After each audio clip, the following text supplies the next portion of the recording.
میرے محترم دوستو، بزرگوں، عزیزوں،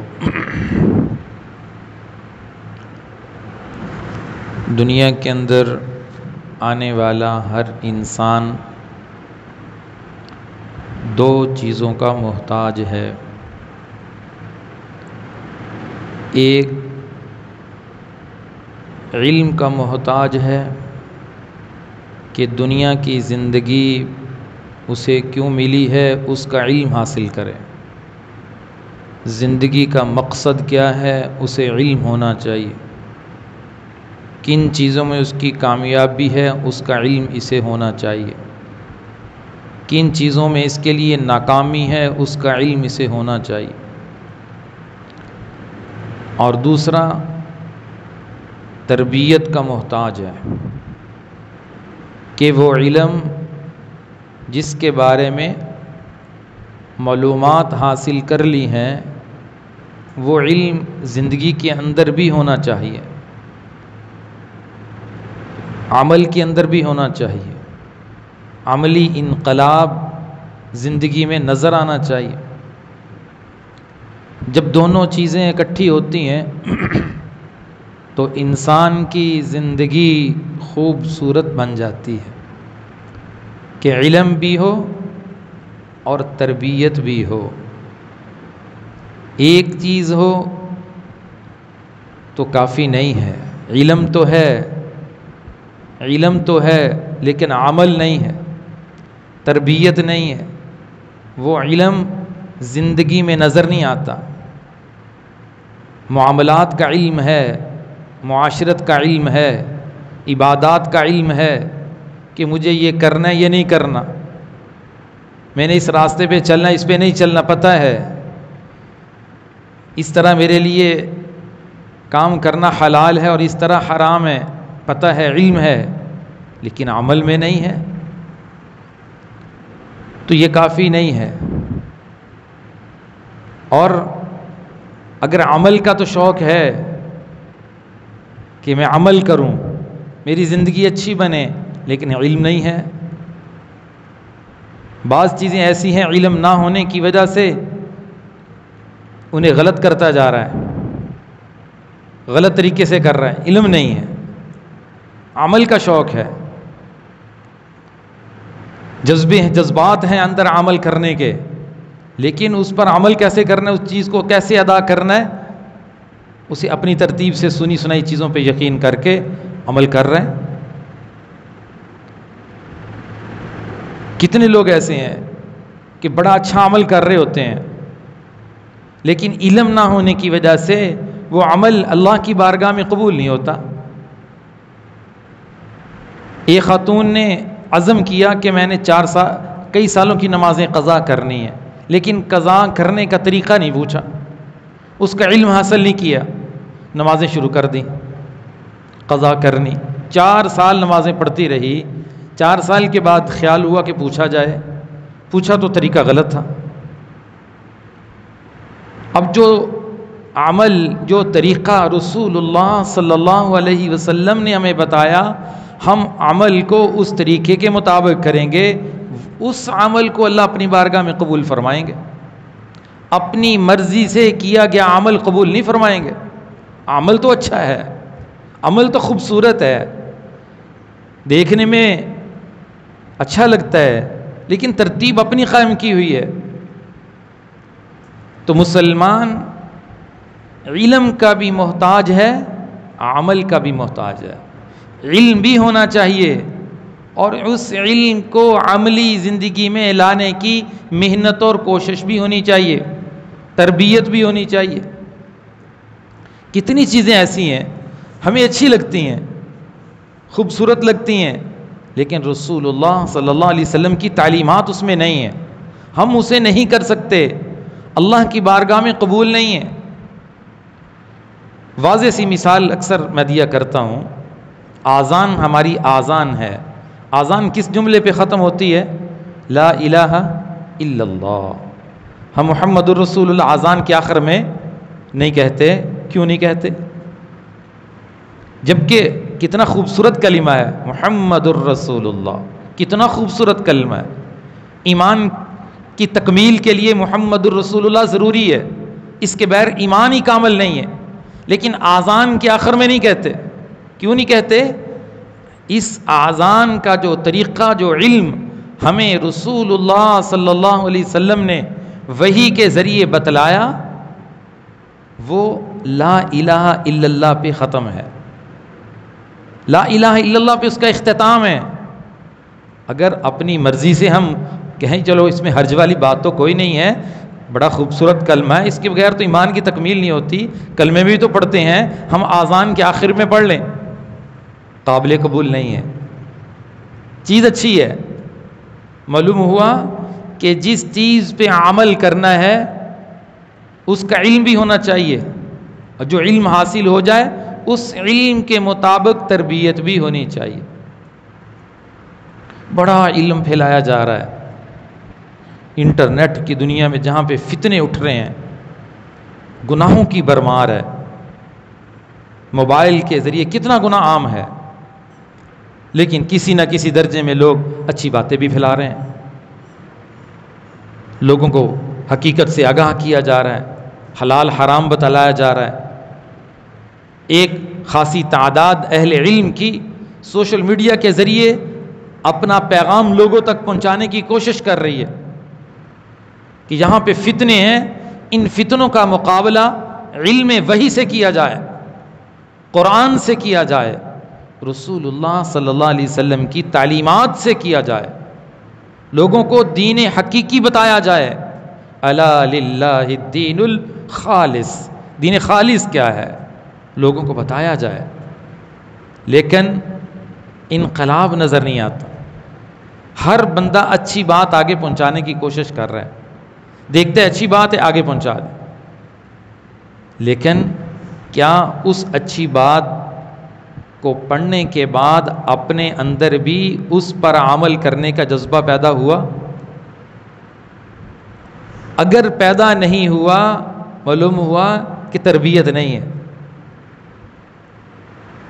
ہمارے بڑوں نے اپنی تربیت کے لیے علم پر عمل آ جائے، نیتیں صحیح ہو جائیں، دل پاکیزہ بن جائیں، آنکھیں پاک ہو جائیں، نیتوں میں اخلاص اتر آئے، دل کی گہرائی میں اخلاص پیدا ہو جائے، اللہ سے تعلق بن جائے، اللہ کی محبت حاصل ہو جائے، دین پر عمل کرنے کا شوق پیدا ہو جائے، اس کے لیے کتنی محنت کی ہے،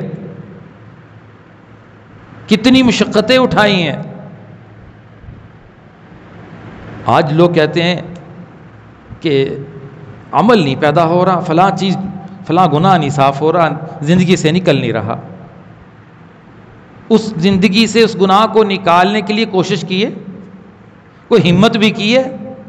ہمت نہیں کی، کوشش نہیں کی، زبان پہ تذکرے ضرور ہیں کہ مجھ سے فلاں گناہ نہیں ختم ہو رہا۔ ہر چیز کو چھوڑنے کے لیے، ہر گناہ کو چھوڑنے کے لیے ہمت سے کام لینا بھی ضروری ہے، اپنی کوشش بھی ضروری ہے۔ دنیا کے ہر کام میں کوشش ہے، دنیا کے ہر کام میں ہمت ہے، اللہ کی نافرمانی چھوڑنے کے لیے کیا کوشش ہے؟ ان راستوں کو ختم کیا، جس راستے کے ذریعے گناہ ہو جاتا ہے، ان راستوں کو بند کیا جن راستوں کے ذریعے گناہ ہو جاتا ہے۔ بڑی کوشش کر رہے ہیں، کوشش کیا ہے؟ شیخ الاسلام صاحب نے بڑی خوبصورت بات فرمائی، فرمایا کوشش ضروری ہے۔ وہ کیسے؟ کہتے ایک آدمی کہتا ہے مجھ سے گناہ نہیں چھوٹ رہا، اس کی مثال تو ایسے ہے، کوشش نہیں کر رہا، جانا وہ مغرب کی طرف جاتا ہے لیکن مشرق کی طرف جا رہا ہے، مقصد جانے کا مغرب ہے لیکن مشرق کی طرف جا رہا ہے، اور دعا کر رہا ہے یا اللہ مجھے مغرب میں پہنچا دے۔ دعا یہ ہو رہی، جانا مغرب میں چاہتا ہے، سفر کس طرف شروع ہے؟ مشرق کی طرف، اور وہاں دعا مانگی جا رہی ہے اللہ مجھے مغرب میں پہنچا دے۔ بھی یہ کیسے ہو سکتا ہے؟ آپ اپنے سفر کا رخ کس طرف موڑ دیں؟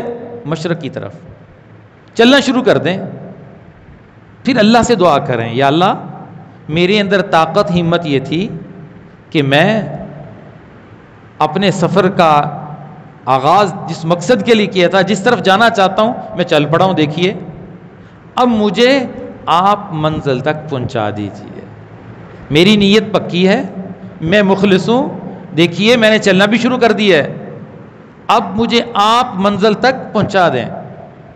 فرمایا اسی طرح اگر زندگی سے کوئی گناہ نہیں نکل رہا، تھوڑی سی ہمت کیجئے، تھوڑی سی کوشش کیجئے، عزم کیجئے، 2-4 قدم اٹھائیے چھوڑنے کے لیے، پھر رب تعالیٰ کے سامنے دعا کیجئے، پھر اللہ کی مدد مانگیے۔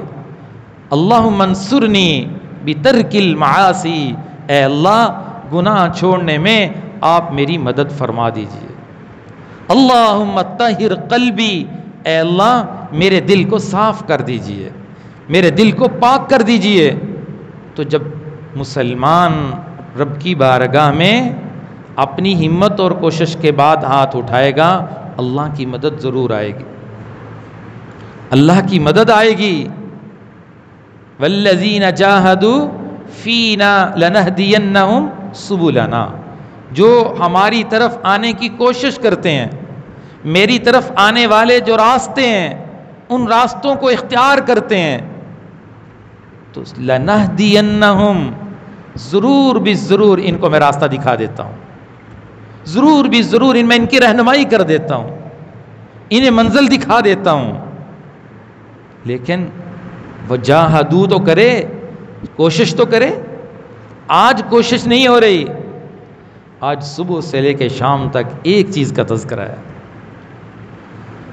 دنیا دنیا دنیا کیسے بن جائے۔ موبائل نے ویسے ہی بیڑا غرق کر دیا ہے، نسل کو تباہ کر دیا، برباد کر دیا ہے۔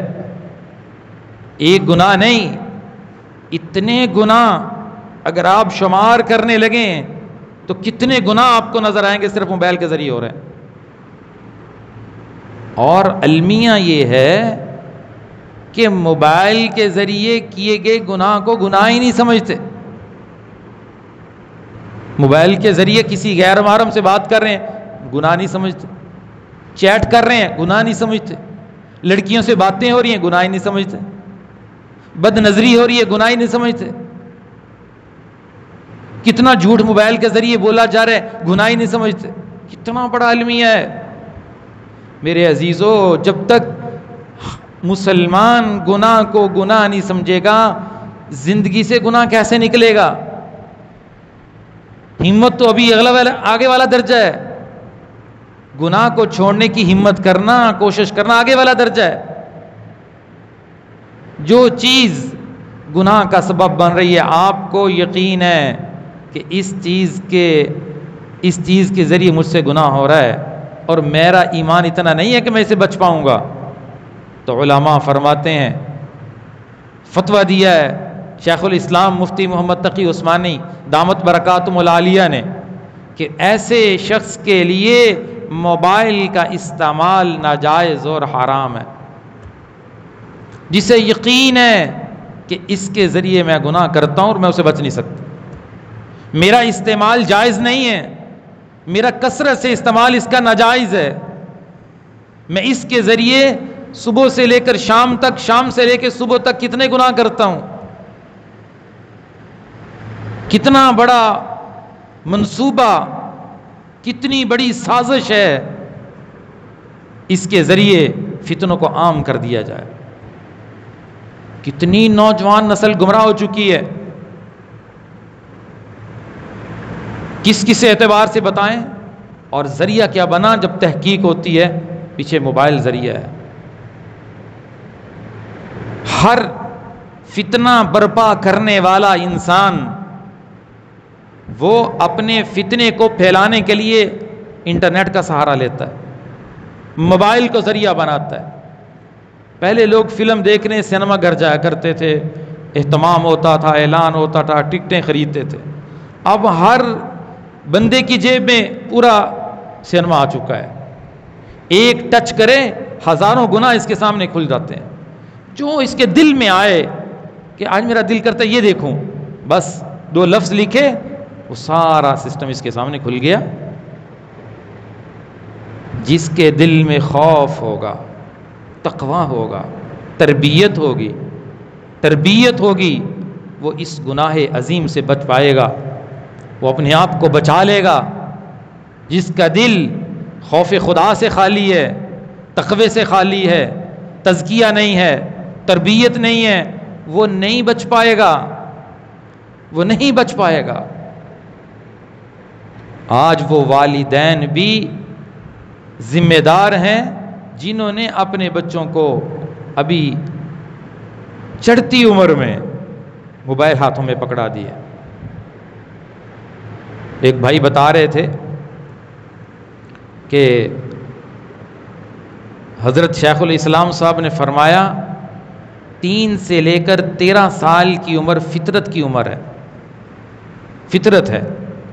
3 سے 13 سال اگر محنت ہو گئی، اولاد پر توجہ ہو گئی، تو یہ 3 سے 13 سال کی عمر کے اندر جو محنت ہوئی، ساری زندگی باپ اس کے اثرات اپنی اولاد میں محسوس کرے گا، اس کے اثرات اس کے دل میں منتقل ہوں گے.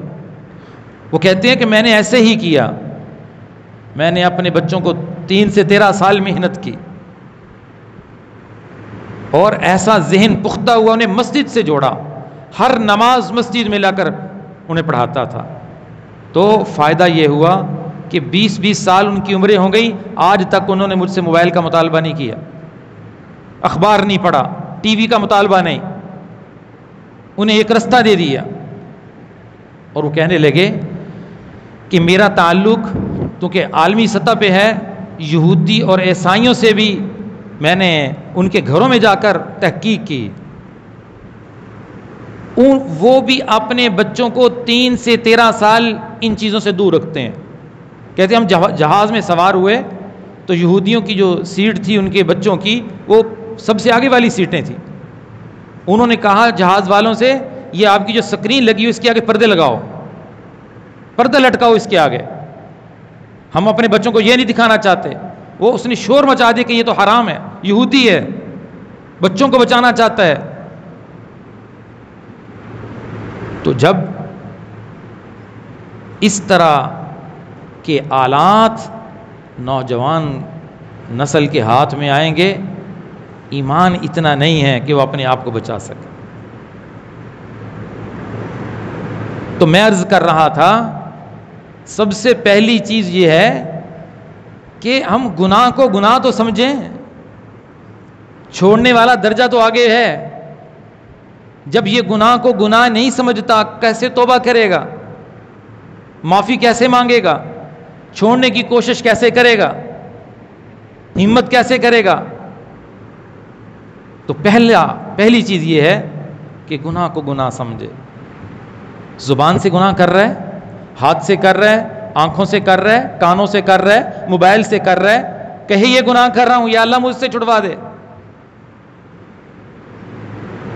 گناہ کو گناہ نہ سمجھنا کفر ہے. گناہ کے اوپر باقاعدہ مذاق بنایا جاتا اور اپنے گناہ کو لوگوں تو بتایا جاتا ہے کہ میں نے یہ گناہ کیا. قرآن کہہ رہا ہے ان الذین یحبون الفاحش، جو فحش باتوں کو پھیلانا پسند کرتے ہیں، ان تشیع الفاحش، پھیلا دیتے ہیں، لوگوں کو بتلاتے ہیں کہ میں نے یہ گناہ کیا، میں نے وہ کیا. کتنا نوجوان موبائل کے ذریعے اپنے کیے گئے گناہ لوگوں کو بتلا رہا ہے، ایک دوسرے کو بتلاتے ہیں، بدکاری کر کے بتلاتے ہیں. مجھے کارگزاری سنائی نوجوان، 16 سال کی عمر کا نوجوان، نعوذ باللہ معاذ اللہ، پریشان، کتنی جگہ پہ بدکاری کر چکا ہے، کیا عمر ہے. اور نوجوان بتلاتے ہیں کہ ایک دوسرے کو فخر سے آ کے بتلاتے ہیں آج میں نے یہ گناہ کیا ہے، آج میرے گناہ کی تعداد اتنی ہو چکی ہے، تعداد وغیرہ بتائی جاتی ہے. قرآن ان کے بارے میں اعلان کرتا ہے لہم عذاب علیم فی الدنیا، اللہ ان کے اوپر ذلت والا عذاب نازل کرے گا، دنیا کے اندر بھی آخرت کے اندر بھی. جو فحش باتیں پھیلاتے ہیں، عام کرتے ہیں. نوجوانوں کے سٹیٹس دیکھو واٹس ایپ کے اوپر کیسے لگے ہوئے ہیں، کتنے گانے بجانے. میرے نبی نے فرمایا قرب قیامت فتنے اٹھیں گے، ایک فتنہ یہ اٹھے گا، گانے بجانے عام ہو جائیں گے، لوگ حلال شراب کو حلال سمجھ کے پئیں گے تو میرے نبی نے فرمایا پھر انتظار کرنا تمہیں زمین میں دنسا دیا جائے، تمہیں بندر اور خنزیر بنا دیا جائے۔ بخاری کی روایت، کتاب الفتن۔ فتنوں کے متعلق اللہ کے نبی نے اپنی امت کو آگاہ کیا۔ یہ وہ زمانہ ہے جس میں شکلیں مسخ ہونے کو ہیں، زمین میں دنس جانے کو ہیں، اتنے بڑے بڑے گناہ۔ کس نوجوان کا اسٹیٹس گانے سے خالی ہے، لڑکیوں کی تصویروں سے خالی ہے؟ الامان والحفیظ، سمجھدار لوگ جن کے اوپر ہم اعتماد کرتے ہیں، یقین کرتے ہیں کہ یہ بندہ ایسا نہیں ہے، اس کی آئی ڈی چیک کرو، کیا کچھ نظر آئے گا آپ کو؟ انسان کے ذہن کی عکاسی اس کا موبائل کرتا ہے، اس کی پیج بنے وہ کرتے ہیں، جیسا ذہن ویسا مواد وہاں پہ ملے گا۔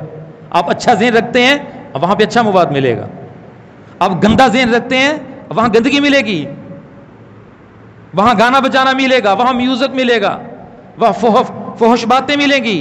قرآن کہتا ہے ان تشیع الفاحشہ، جس نے برائی کو پھیلایا، پسند کیا، دنیا میں ذلت اٹھائے گا، آخرت میں ذلت اٹھائے گا۔ کاموں میں رکاوٹیں ہیں، پریشانیاں ہیں، سبب کیا ہے؟ اسباب میں بڑا سبب اللہ سے بغاوت، گناہوں کو عام کرنا، برائی کو پھیلانا، یہ سبب ہے۔ اس طرف لوگ آنے کو تیار نہیں ہیں۔ تو میرے عزیزو، اگر گناہ ہو رہا ہے، گناہ کو گناہ سمجھیں کہ اللہ یہ گناہ ہو رہا ہے، میں مانتا ہوں، مجھے اس گناہ سے دور کر دیجئے۔ اس سے آگے والا کام کیا کریں؟ جیسے میں نے کہا، کوشش کر لیں کہ یہ گناہ چھوٹ جائے، میری تربیت ہو جائے، میری اصلاح ہو جائے۔ ان راستوں کو اختیار کریں، ان مجالس کو اختیار کریں جن مجالس میں جا کر تربیت ہوتی ہے، اصلاح ہوتی ہے، نیتیں بدلتی ہیں، دل بدلتے ہیں۔ قد افلح من تزکا، میرا رب فرماتا ہے کامیاب ہے وہ جس نے اپنے دل کو صاف کر لیا، دل کا تزکیہ کر لیا۔ وذکر اسم ربہ، دل کا تزکیہ اللہ کی یاد اور ذکر سے ہوتا ہے، اللہ کی یاد اور ذکر سے ہوتا ہے۔ فرمایا جب تم گناہ کرتے ہو، ایک گناہ، ایک سیاہ نقطہ تمہارے دل کے اوپر لگتا ہے، دوسرا کرتے ہو دوسرا لگتا ہے، تیسرا کرتے ہو تیسرا لگتا ہے۔ ایک وقت آتا ہے دل گناہوں سے ناپاک، نجس اور سیاہ ہو جاتا ہے، اور جب دل گناہوں سے سیاہ ہو جائے، ظلمت آ جائے، تاریکی آ جائے، اندر ظلمت چھا جائے، تو پھر نیکی کی طرف بڑھنے کو دل نہیں کرتا۔ یہ علامت اور نشانی ہے دل سیاہ ہو چکا ہے۔ دین کی بات سننے کو دل نہیں کرتا، قرآن کھولنے کو دل نہیں کرتا، فارغ بیٹھے ہیں دروشی پڑھنے کو دل نہیں کرتا، معافی مانگنے کو دل نہیں کرتا، دل پتھر بن جاتا ہے، دل سخت ہو جاتا ہے۔ اسے پورا قرآن سناؤ، قرآن کی ایک آیت دل میں نہیں اترتی، کیونکہ دل سے ہو چکا ہے، دل مردہ ہو چکا ہے۔ اب اس دل کو بیدار کرنے کی ضرورت ہے، اس دل کو جگانے کی ضرورت ہے، اسے روشن کرنے کی ضرورت ہے، اس کے ظلمت اور تاریکی کو نکالنے کی ضرورت ہے۔ تو وہ کس سے ہوتی ہے؟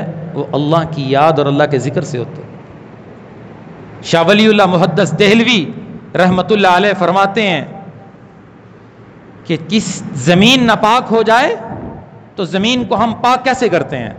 تو فرماتے ہیں دو چیزوں سے پاک کرتے ہیں۔ ایک یہ ہے کہ وہاں پہ پانی بہاؤ، پاک ہو جائے گی، اور دوسرا طریقہ یہ ہوتا ہے جو شریعت نے بتایا، اگر زمین پر سورج کی تپش پڑے، زمین خشک ہو جائے تو پاک ہو جاتی ہے۔ تو فرمایا ایسے ہی مسلمان تیرے دل کی زمین بھی ناپاک ہو جاتی ہے، گناہوں سے، حسد سے، دنیا کی محبت سے، لالچ سے، ہرس سے۔ ایسی لالچ، ایسا ہرس دنیا کا، اللہ بچائے۔ میں کہا کرتا ہوں اگر اللہ رات نہ بناتے تو ہمارے تاجر حضرات رات کو بھی دکانیں کھولتے، ایسی ہرس ہے، یہ ساری رات پیسے اکٹھے کرتے رہتے، یہ ڈیوٹیاں لگا دیتے کہ ایک منٹ بھی دکان بند نہیں ہونی چاہیے۔ یہ تو اللہ نے رات بنا دی، کچھ لوگ آمد و رفت رک جاتی ہے تو مجبوراً دکان بند کرنا پڑتی ہے. ایسی محبت دل میں چھائی ہوئی ہے. کتنا وقت دنیا کے لیے. وہ جس رب نے میرے عزیزوں پیدا کیا ہے اس کے لیے کوئی وقت نہیں ہے, اور جو تمہیں رزق دیتا ہے اس کے لیے کوئی وقت نہیں ہے, جتنے اتنا خوبصورت وجود بخشا ہے اس کے لیے کوئی ٹائم نہیں ہے. ہر ایک کے لیے ٹائم, دوستوں کے لیے ٹائم, بیوی کے لیے ٹائم, بچوں کے لیے ٹائم, گپ شپ کے لیے وقت موجود ہے. رات کو عشاء کے بعد گلیوں میں جاؤ, نوجوانوں کے گروپ بن کر 12 بجے تک گپ شپ کر رہے ہیں, سکرینیں لگی ہوئی ہیں, ٹی وی دیکھے جا رہے ہیں. بڑا وقت ہے, قوم بڑی مصروف ہے. اگر وقت نہیں ہے اپنے اللہ کے لیے نہیں ہے, اپنے اللہ کے لیے نہیں ہے, اپنے خالق کے لیے نہیں ہے, اپنے پیدا کرنے والے کے لیے نہیں ہے. منہ سے کہتے ہیں رزق کون دیتا ہے؟ اللہ دیتے ہیں. انتم تزرعونہ ام نحن الزارعون, کھیتیاں تم اگاتے ہو یا ہم اگاتے ہیں؟ اللہ آپ اگاتے ہیں. انتم تخلقونہ ام نحن الخالقون, تم خود پیدا ہوئے ہو یا اللہ فرماتے میں نے پیدا کیا ہے؟ یا اللہ آپ نے پیدا کیا ہے. پھر اللہ کے لیے ٹائم کیوں نہیں ہے اس قوم کے پاس؟ موبائل کے لیے کتنا ٹائم. اللہ اکبر, کون سی بات کریں کون سی چھوڑیں. ایسے زمانے سے گزر رہے ہیں. تو حضرت فرماتے ہیں دل کی زمین بھی ناپاک ہو چکی ہو, اے مسلمان اسے پاک کرنے کے لیے بھی پہلا کام تو یہ کر, اسے اللہ کے ذکر کا پانی لگاؤ, اسے اللہ اللہ اللہ کی ضربوں سے اسے پاک کرنے کی کوشش کرو. قرآن کی تلاوت سے پاک کرو, استغفار سے پاک کرو, لا الہ الا اللہ سے پاک کرو. وہ پاک کرنے کا وقت ہی نہیں ہے, کیسے کرے گا؟ ٹائم نہیں ہے. پورا دن گزر گیا, 100 مرتبہ درود شریف اس کی زبان سے جاری نہیں ہوا, 100 مرتبہ استغفار جاری نہیں ہوا. میرے نبی بخشے بخشائے, جنت کی چابی ان کے پاس ہے. سارے نبیوں پہ جنت حرام جب تک میرے نبی جنت میں نہ چلے جائیں. حضرت عائشہ فرماتی ہیں 70 مرتبہ اللہ سے معافی مانگتے تھے دن میں, استغفر اللہ, بخشے بخشائے ہیں, بخشے بخشائے. یا رسول اللہ, حضرت عائشہ فرماتی ہیں میں نے ایک دن کہا یا رسول اللہ آپ اتنی عبادت کرتے ہیں, ساری رات نماز پڑھ رہے ہیں, رو رہے ہیں, پاؤں پہ ورم آ چکا ہے, اتنی مشقت کیوں اٹھا رہے ہیں؟ آپ تو بخشے بخشائے ہیں, آپ تو جنت کے مالک ہیں, آپ کی وجہ سے لوگوں کو جنت ملے گی, تو پھر مشقت. آپ نے بڑی خوبصورت بات فرمائی. فرمایا عائشہ کیا میں اپنے رب کا شکر گزار بندہ نہ بنوں؟ میں اپنے رب کی عبادت کر کے اپنے رب کا شکر نہ ادا کروں جس نے مجھے اتنی نعمتیں عطا فرمائی؟ اس کا شکر یہ ہے کہ میں اس کی عبادت کروں, اس کی عبادت میں مشقت اٹھاؤں. آج 5 وقت کی نماز پڑھنا مشکل, 5 مرتبہ سجدہ دینا مشکل, فجر میں نیند کو قربان کرنا مشکل. اس کی نیند زیادہ قیمتی ہے, اللہ کا حکم چھوٹا ہے, اللہ کا حکم ہلکا ہے, اللہ کا حکم حقیر ہے. نیند زیادہ قیمتی بن گئی. کمرہ ٹھنڈا ہے, اے سی لگا ہوا ہے, سو رہا ہے, محو خواب ہے, فجر کی نماز ضائع کر دی, جاگ نہیں آ رہی. اپنا کوئی کام کر رہا دنیا کا, رات کو 10 مرتبہ آنکھ کھلتی ہے کہ 3 بجے وہ ٹائم ہے جانے کا. اتنی فکر سوار ہے. اگر اتنی فکر فجر کی نماز کے لیے سوار ہو جاتی تو آنکھ نہ کھل جاتی, الارم نہ لگ جاتے. اللہ کے حکم کی عظمت نہیں ہے میرے عزیز, دل ناپاک ہو چکے ہیں. اسے اللہ کے ذکر کا پانی دو, اللہ کے ذکر کی مجالس میں آؤ. یہاں ہر پیر کو ذکر کی مجلس ہوتی ہے, اس مجلس میں آ کر بیٹھو, ذکر کرو, اللہ کے نام کی ضرب لگاؤ تاکہ دل جو مردہ ہو چکے ہیں زندہ ہو جائیں, انہیں پانی ملے, یہ بیدار ہو, دین کی بات اثر کرے, قرآن کی بات اثر کرے, ان کی سختی نرمی میں تبدیل ہو جائے. سوائے ذکر اور قرآن کی تلاوت کے کون سا راستہ ہے آپ بتا دیجئے؟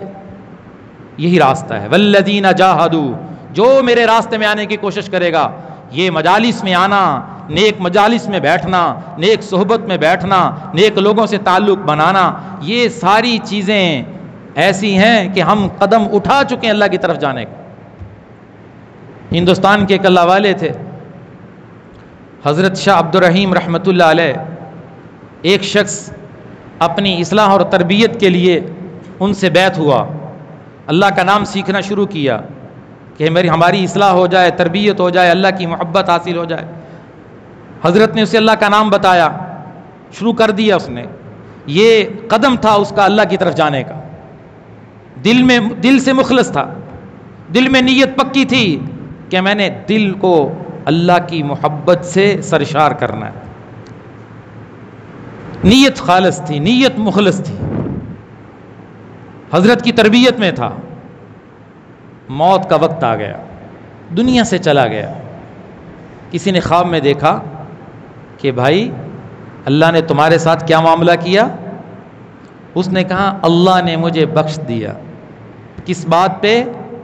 اے میرے بندے، جو راستہ میرے راضی کرنے کی طرف آ رہا تھا، جو منزل میری طرف آ رہی تھی، تو اس نے اس منزل کی طرف سفر شروع کر دیا تھا، اس راستے میں قدم رکھ لیا تھا، قدم تیرے اس راستے میں اٹھ گئے تھے، اور میں تیرے دل کی نیت کو بھی جانتا تھا، تو واقعی دل سے مخلص تھا کہ میں نے اللہ تک پہنچنا ہے، میں نے اللہ کی رضا کو حاصل کرنا ہے، میں نے اللہ کی محبت کو حاصل کرنا ہے۔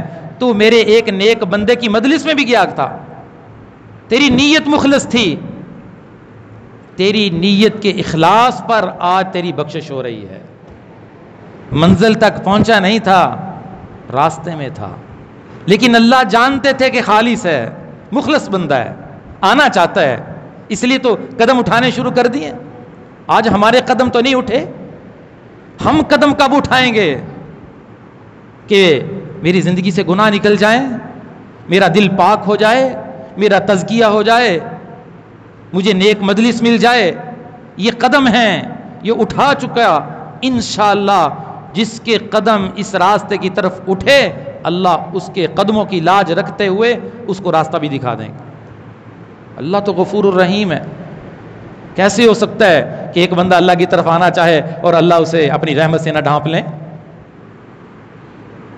دوسری بات ارشاد فرمائی، دل کی زمین ناپاک ہو جائے، فرمایا ایک تو ذکر کا پانی دو، فرمایا کسی دل والے کے پاس بیٹھو جس کے دل میں اللہ کی محبت ہے، دین کے جذبات ہیں، اس کے پاس بیٹھو، اس کے دل سے نکلنے والی روحانی طور پہ روشنی بھی تمہارے دل کو پاک کر دے گی۔ حکیم الامت مجدد ملت حضرت مولانا اشرف علی تھانوی رحمۃ اللہ علیہ کہ ایک مرید تھا، اس نے خط لکھا کہ حضرت مجھے غصہ بہت آتا ہے، آپ اس کا کوئی وظیفہ ارشاد فرمائیں۔ حضرت نے فرمایا کہ آپ کے علاقے میں، جواب لکھا، ایک بزرگ ہیں، فلاں جگہ پہ بیٹھتے ہیں، تم ان کے پاس جا کر بیٹھا کرو، بس یہی وظیفہ ہے، اور مجھے ایک ہفتے کے بعد دوبارہ اطلاع دو کہ فرق پڑا یا نہیں پڑا۔ تو اس نے ایک ہفتے کے بعد دوبارہ خط لکھا کہ حضرت پہلے سے افاقہ ہے، لیکن مجھے سمجھ نہیں آیا کہ آپ نے وظیفہ نہیں بتایا، بزرگ کے پاس بیٹھنے کا کہا۔ تو حضرت نے جواب لکھا کہ بیٹا بات یہ ہے کہ دیکھو، مجھے پتہ تھا کہ آپ کے علاقے میں فلاں بزرگ حلیم الطبع ہیں، طبیعت بڑی ٹھنڈی ہے، اور اس کے پاس تم بیٹھو گے، بیٹھنے سے بھی اثرات منتقل ہوتے ہیں، اس کے اثرات تمہارے اندر منتقل ہوئے، تمہیں افاقہ آنا شروع ہو گیا۔ شرابیوں کے پاس جا کر بیٹھو تو شراب کا شوق پیدا ہونا شروع ہو جائے گا، اثرات آنے شروع ہو جائیں گے۔ اللہ والوں کے پاس بیٹھو، اللہ کی محبت حاصل ہوگی۔ واضح فرق موجود ہے۔ اللہ کے نبی نے فرمایا جو بکریاں رکھتے ہیں ان میں مسکنت ہوتی ہے، بکری مسکین جانور ہے، ان میں عاجزی ہوتی ہے، جو اونٹ رکھتے ہیں ان میں تکبر ہوتا ہے۔ صحبت کا اثر، جانور کی صحبت کا اثر اللہ کے نبی بتلا رہے ہیں، اور انسان کی صحبت کا اثر نہیں ہوگا۔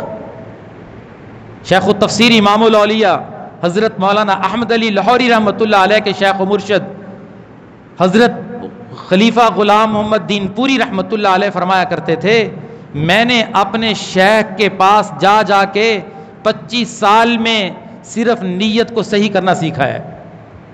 25 سال میں اخلاص سیکھا ہے، ایسی محنت ہوئی ہے، آپ دل میں غیر اللہ کا دھیان بھی کبھی نہیں آیا. سیکھنا پڑتا ہے. اور آج ہم کہتے ہیں کہ ہم سارے دنیا کے کام کرتے رہیں، ہماری تربیت ہو جائے، ہماری اصلاح ہو جائے، ہم اللہ والے بن جائیں، ہمارے دل بھی پاک ہو جائیں. ایسا نہیں ہو سکتا. تاجر جب تک اپنی تجارت کی دکان پہ نہیں جاتا دکان چل پڑتی ہے. ملازم جب تک ملازمت پہ نہیں جاتا کام ہو جاتا ہے؟ نہیں ہوتا. اگر آج کا مسلمان اپنی تربیت چاہتا ہے، علم حاصل کرنا چاہتا ہے، اہل علم کے پاس آنا ہے، کوشش کرنی ہے، وقت کو نکالنا ہے، تو اللہ علم بھی عطا فرمائیں گے، اللہ عمل بھی عطا فرمائیں گے. صرف کرنا کیا ہے؟ قرآن کی آیت پہ عمل کرنا ہے. والذین جاہدوا فینا لنہدینہم سبلنا. اے میرے بندو، تم نے میرے راستے کی طرف آنے کی کوشش ضرور کرنی. تم کوشش کرو، تمہیں ہدایت میں ضرور عطا کروں. اللہ تعالی ہمیں ان باتوں کی حقیقت سمجھ نصیب فرمائے.